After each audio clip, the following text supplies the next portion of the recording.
Let's see here. So the next thing you had in mind was a side spin drill? Yeah. So and I want to talk a little bit about pool and why side spin. Is everyone ready for the new topic? I got everyone's fresh. Everyone's got their monster. Raise your hand if you got your monster. Or your diet. Okay.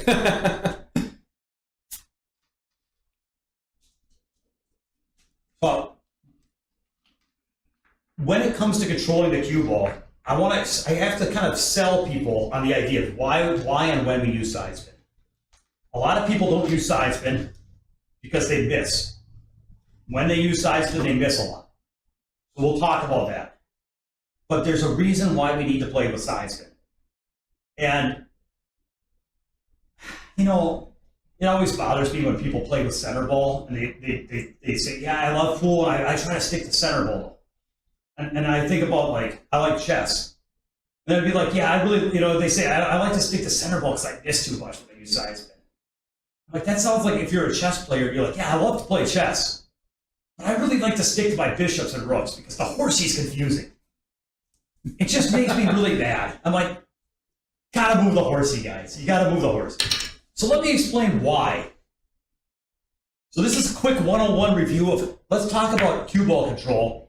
Because I always knew how to move my cue ball around, but I never really thought about it in this basic level. Is what really makes the cue ball, after you pocket it or after you shoot at a ball, what makes the cue ball move where it moves? So here's where we start. It's at a standstill. The first thing that makes the cue ball move is that nice stroke ears. Great. We set the cue ball in motion. Now, Chris, you hit an object ball. What are some of the things that determine where the cue ball goes? Why does the cue ball go where it goes? I don't want to be the one talking here. So my explanation would be is the term the tangent line always gets thrown around, which is the 90-degree angle in the opposite direction from which the object ball is traveling.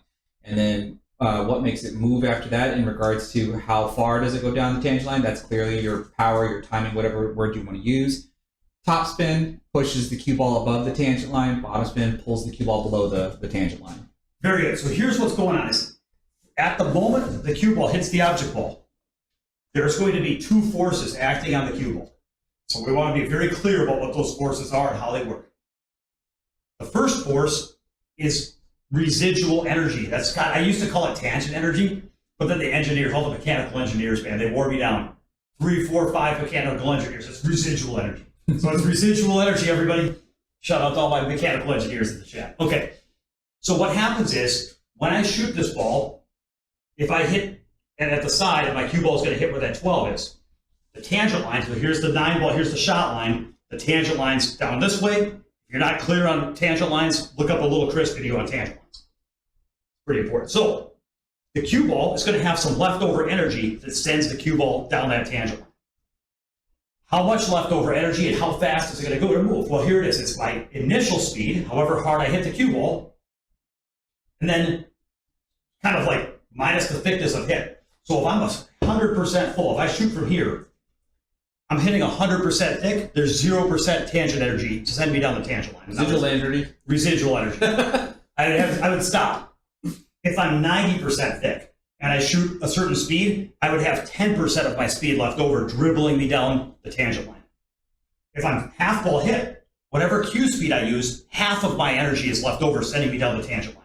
And if I'm very thin, and I cut this in, almost all of it's almost like the 9 ball trickles in and my cue ball almost just barely loses any energy as it runs up and down the tangent line. So that's the first force that acts on the cue ball, is residual energy of your swing minus thickness down the tangent line. Now, Chris also brought up the second thing, which is spin on the cue ball. Notice he didn't say left and right. He said, top and low, follow and draw. Follow pulls the cue ball that way, draw pulls it back towards me. So if I'm straight, I don't have any tangent energy, so I'm either going to stop. If I have follow, I go forward. If I have draw, I come back. Where it gets weird is when we start having angles with top and draw, because now these two forces kind of mix. And it's important to kind of understand how they mix. And so, let's see, I need something that's robust. Can I use the cap of one of these beverages? Yeah. This is going to be my demo device. And let's see, camera, I want to be able to see. I don't want this to go down the pocket. I'll use this over here. I got this. So I've got in my hand a bottle cap. Suppose my fist here is an object ball, and straight down on the ground is the pocket I'm shooting in. So that's the side pocket straight down. Here's the object ball. If I'm straight, I've got no sideways energy. So if I drop this cap, if it has follow, it's going to follow the object ball. Like gravity's follow. I'm going to follow it straight in. Now, if I have a little bit of a cut angle, I'm going to have some amount of sideways energy. So if I have a full hit like this, notice I didn't follow it straight in, but it didn't glance off to the side very much. That's kind of like if I had a bottle cap that was just, it's not quite round enough, but that's okay. Notice it didn't come straight down. It didn't follow straight because it had a little sideways energy, but it still went pretty well down. But as I start adding cut angle, like this, now here's the tangent line. I've got a lot of tangent energy going that way, mixed with follow energy going that way. And so if this is the ground over here, I'm not following at the ground straight. In fact, I overcut the ball, but it's like I'm kind of going more diagonally. And if I'm thin enough, I don't even hit the side rail. I don't even follow to the side rail. Because I've got so much tangent energy, so much residual energy sending me down the tangent line that it overpowers the little bit of topspin. So that's like if I started flicking this bottle cap, it didn't even go straight into the ground because it had so much sideways energy, it got to the end rail. So the thinner you are,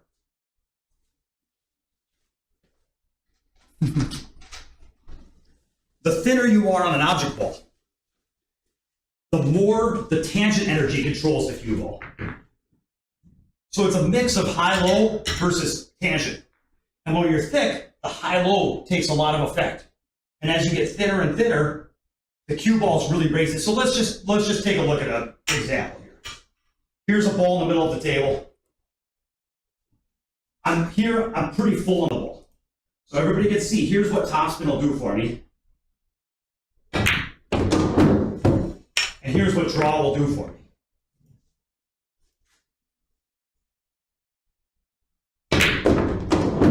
So you see my range was from like here to here.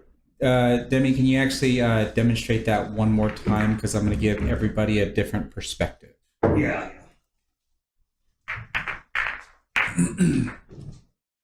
The simple way to think about it is as you get thinner and thinner, high and low does less and less to influence the cue ball direction. Because another analogy, hot and cold faucet. It's like when you have those faucets with hot on one side and cold on the other.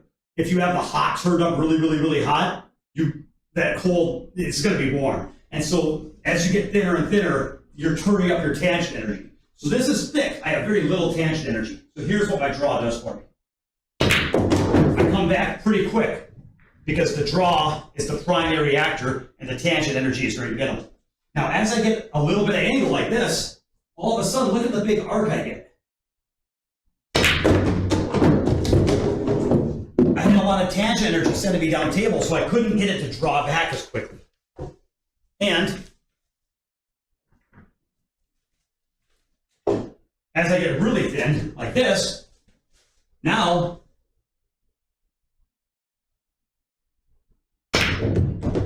that ball just raced down the tangent line like the draw barely even took. And a really good example of this, same thing, let's just put a ball on the first and a half diamond like near frozen.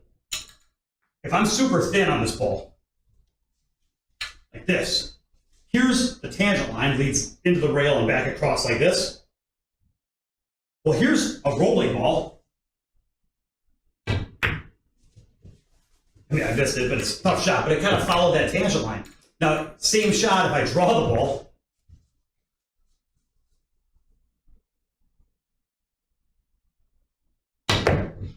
I mean, I should set up a little bit easier. I mean, my point is, I'll do two from a little bit easier cut angle. Here we go.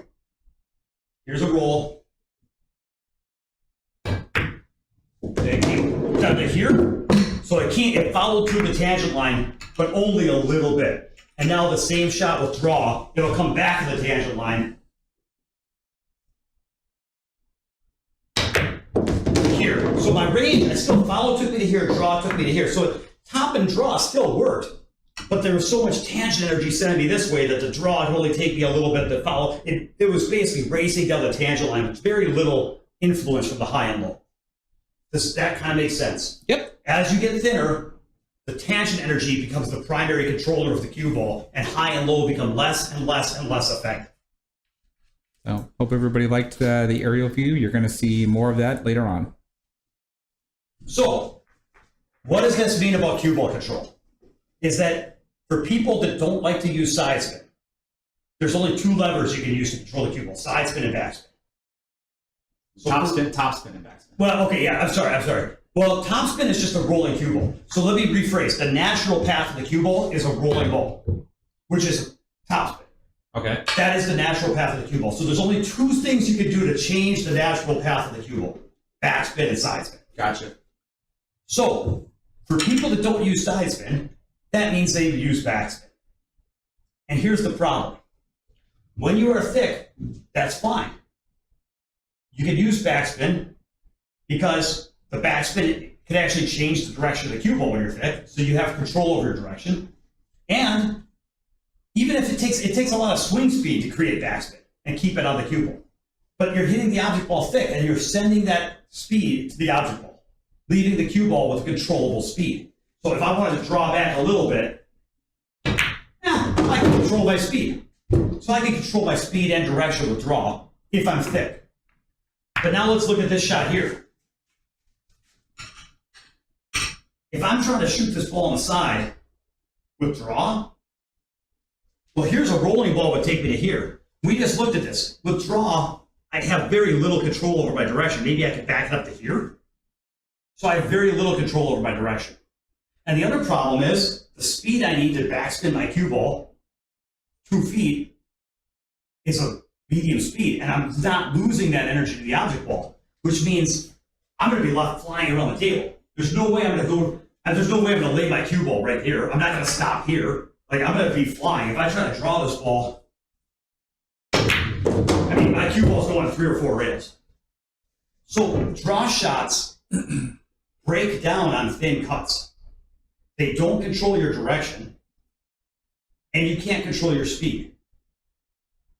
So it's like a car with no steering wheel and no brakes. So for people that use draw to control their cue ball, they can get away with it on thick hits. But when they get thin, they have zero control over their cue ball. Side spin doesn't have that problem. So side spin, here's the same shot that we just looked at. And we know that the natural path of the cue ball takes us to here. But side spin, you can hit softly because you're not fighting the table friction. So with draw, you have to hit medium or firm. Side spin, you can hit softly, which means that even on thin cuts, you can control your speed. And the other thing is, side spin takes effect when you hit a rail. It doesn't care what angle you came off the ball, so it doesn't lose effect as you get thin. So like on this shot here, I can use a lot of inside spin to go to the end rail.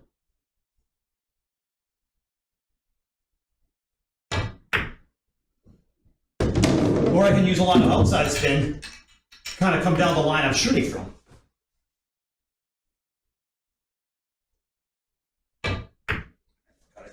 Let me get that one in. Let me hit that one in the pocket one time.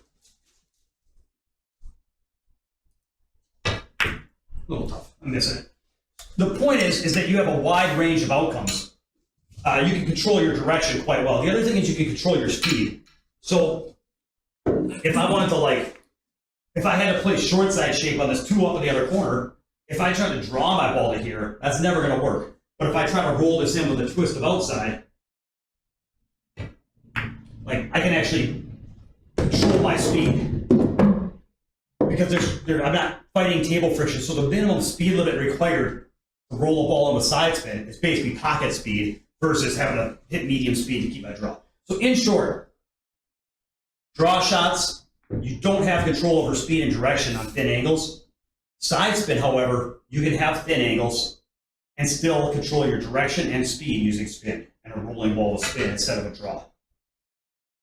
So that's like, okay, great. So what that means is when most people play pool, if they only use draw, they're always trying to get full angles on balls because that's the only way they ever have any control.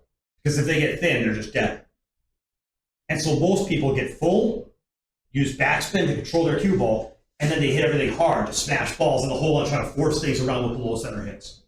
And it just doesn't really lead to very good cue ball control.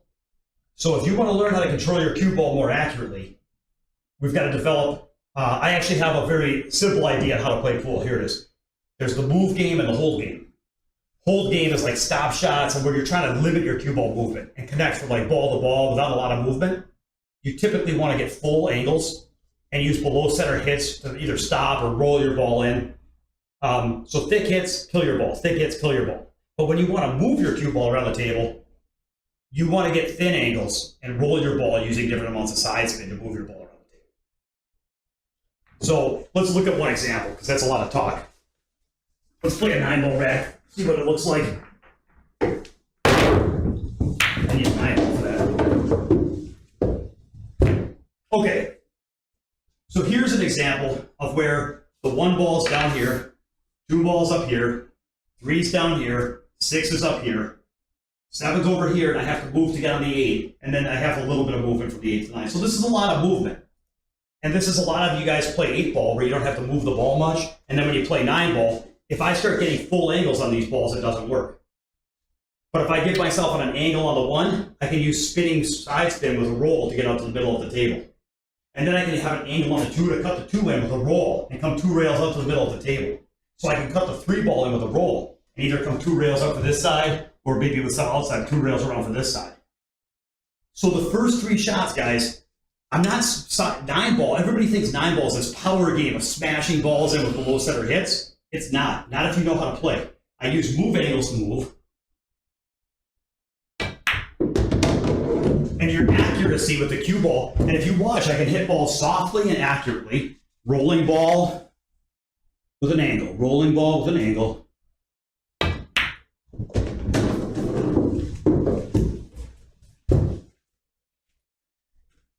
Same story here, rolling ball. I just want to catch above the side here.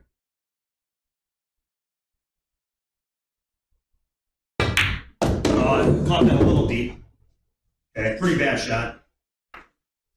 Now I got problems. Bad example, guys. I'm in recovery world.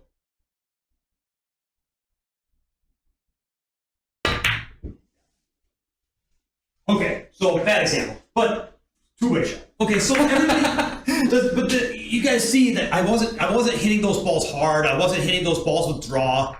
You use angles and roll and spin to control your cue ball when you need to move around the table. Because the alternative is to get full on balls, but now when you're full on balls and you're using draw to move your cue ball, you now are losing all your speed to the object ball, and you have to start smashing the ball in with big strokes, and like was it Steve said, that your control is just not going to be as good. So we'll get a chance to see that in a minute, but what are the comments like? Does that kind of move angles and side spin and roll to move, thick hits to hold? Does that kind of make sense? I don't know. I'm not used to one-way transmissions. So we do have a comment from Craig that's I think he's basically trying to take what you're talking about right now into a translation of terminology that I think most of the viewers haven't heard about yet. It says the spin makes it a sidewalk instead of a balance beam. Yeah, here's what I would say to make it so that we're not getting down a path that's, I don't want to get detoured right now. So here's what I would say. Let's do it. We kind of did a demo of this a year ago, but a lot of people haven't seen it. So we're gonna look at an example of playing 8-ball. And here's our situation. Let's put the 8-ball 3.5 diamond just off the rail of finger width. And let's just say that there's a solid, I don't know, like on the second diamond. And we're stripes. We're going to be playing a 2-ball run. We're going to have the 9-ball here, and let's just see. And we're going to have the 6-ball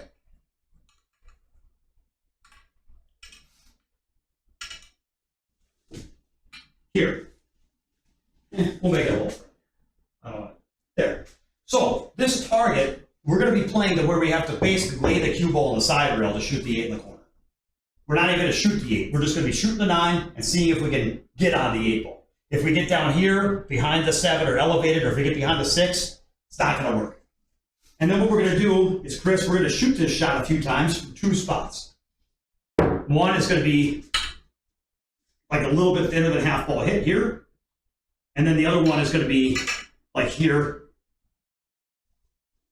We have to come straight across. We can't use like high inside. We're playing a stun versus a roll. Okay. So go ahead. You're pretty good at this stun shot, by the way. I'm going to have you shoot 5 stun shots and see how many times out of 5 you can hit that target.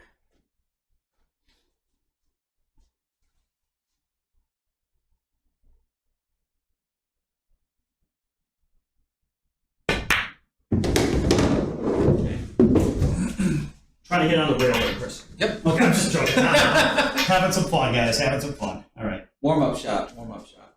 He's good at this shot, guys. He'll actually make this look. This is a bad guy to have demo because he hits this shot so good that it'll almost make this look normal. Okay. Now I got the timing. Yep.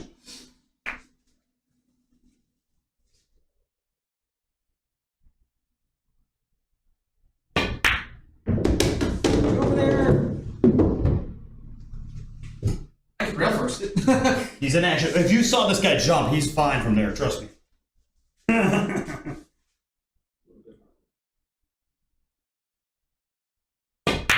Oh, sorry.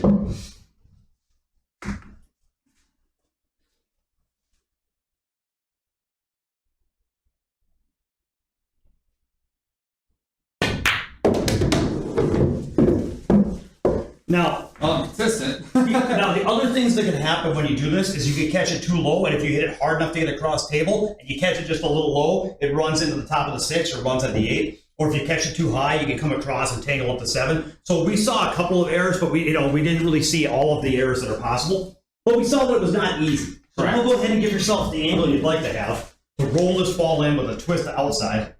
Yeah, that's This? yeah, something like that. Yeah, just a tip of high right and just kind of roll it straight across.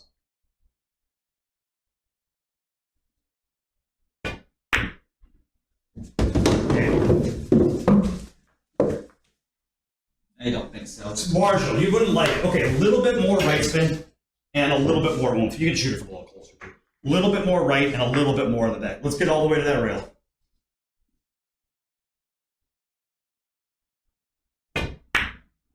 Got to get through the ball.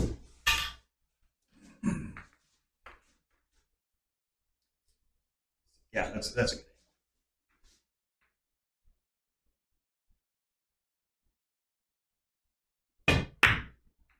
Oops. Okay. Camera makes it tough, man. Not that you don't know. You spend more time on camera than Leonardo DiCaprio.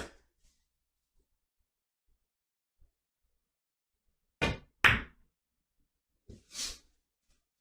there's the timing. That's what I'm looking for there. Okay. That's a little thick.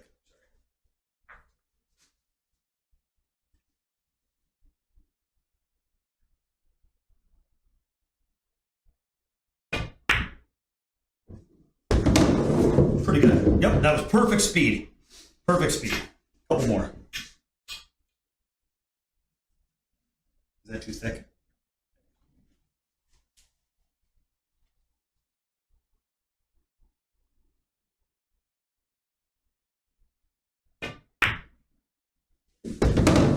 Not bad. Okay, set a few up for me. I want to try a few both ways. I'm just curious what it looks like. So the problem with the stun shot is you have to use a lot more cue speed. And And that little difference is your tip, if you hit a little low, you come back at the 6. If you hit a little high, you go towards the 7. And it takes a lot of power, and you get rattle the ball. It's really tough to control.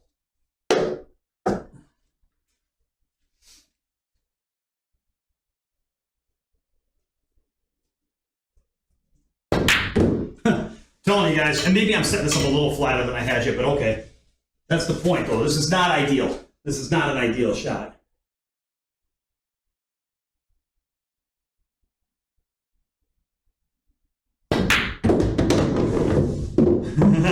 Right. Yeah, pretty tough, right? Pretty tough to control.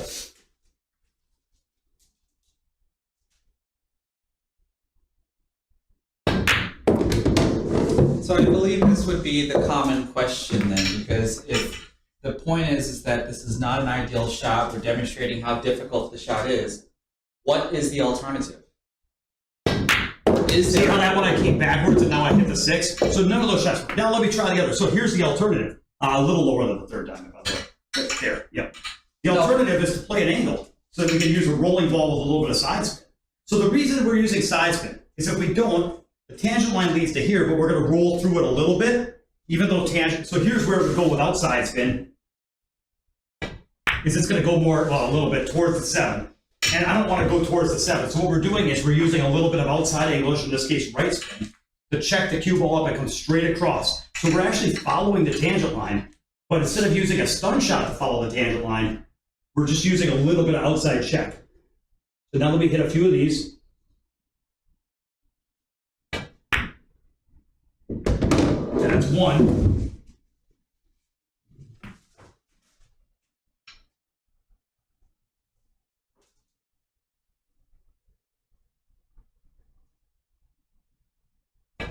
That was a little thick. That killed my speed. I'm going to do 3 in a row. I'm a little mad. That's okay. I'm not perfect.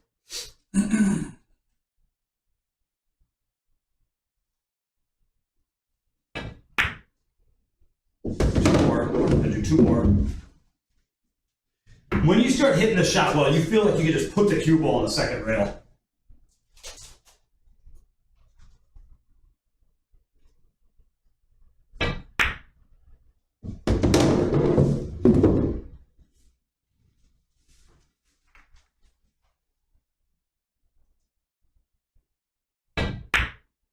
Okay, so I did 4 out of 5. And compared to that other shot, we were rattling the ball and missing it, coming up short and drawing it to 6. And it's so, if I had to guess from that stun shot angle how many out of 5 I could do, I'd guess I could do 2 out of 5. Like, I bet I could do more than 1 out of 5, but I think 2 out of 5 is what I could do. So, but my question is if you're in that position and the stun is just not that reliable, but you're still in that position, what is the alternative, or is there an alternative? So to me, here's what that question sounds like. That would be like if I was telling somebody, suppose I was working with a beginner and they were playing 8-ball and they were going to shoot the 6-ball and like this, and they're hooked on the 7. That would be like me explaining that we want to roll that in to go forward and have a shot at the corner. And they're like, well, but if I got here though, what would I do? Don't get here. Like, don't do it. Like, if you get here, you've kind of lost the game. And this is I'm sorry, I'm raising my voice because this is how I see it, guys. If a beginner asks, well, what would I do if I got here, though? I mean, if I get here, what's the right shot? It's like, there is no right shot. This is a huge, huge, huge mistake to be in this spot when you had that easy of an opportunity to get this angle. So if we got here to game, if somebody had a choice, if somebody had some type of choice, so toss me a little solid.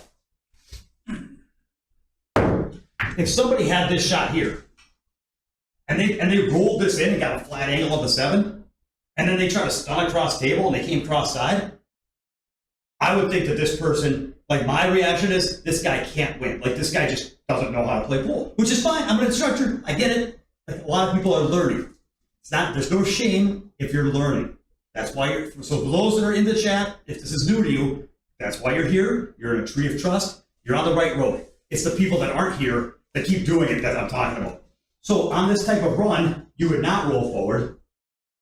You would stop your cue ball so that you could roll this ball in and lay the cue ball accurately on the second rail.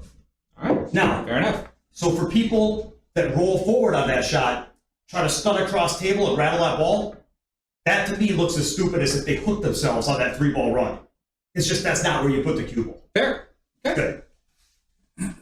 So, questions about that? So in short, here's what I'd say, guys, is the sentence I use is there's full angles. 3/4 thick to full is what you want to get to hold the cue ball. Half ball hit or thinner is what you want to get to move the cue ball. And what I like to say is, you want to figure out, do I need to move or not? Get move angles to move, hold angles to hold. And what most people do is, when you try to move with a hold angle, when you get a full angle and you try to move the cue ball, it results in terrible cue ball control. So trying to move with a hold angle kills your cue ball control. So we just proved that with trying to move with a hold angle, you're going to miss balls, you're going to rattle balls, and you can't control your cue ball. So that's the rule. Move angles to move, hold angles to hold. And if you looked at the number of runs, and I mean this, like this is almost like if you wanted to boil down everything I teach to one sentence, it would be, don't get flat angles when you need to move the ball. That's almost everything I teach boils down to that one idea. And most runs end. A surprising number of runs end because people start getting thick angles, lose control of their cue ball trying to move it around, and then they end up out of line and missing or hooking themselves. 2 shots later, they miss a jump. They're like, how'd that happen? Go back 2 shots. I bet you they got straight when they need to move the cue ball. Okay.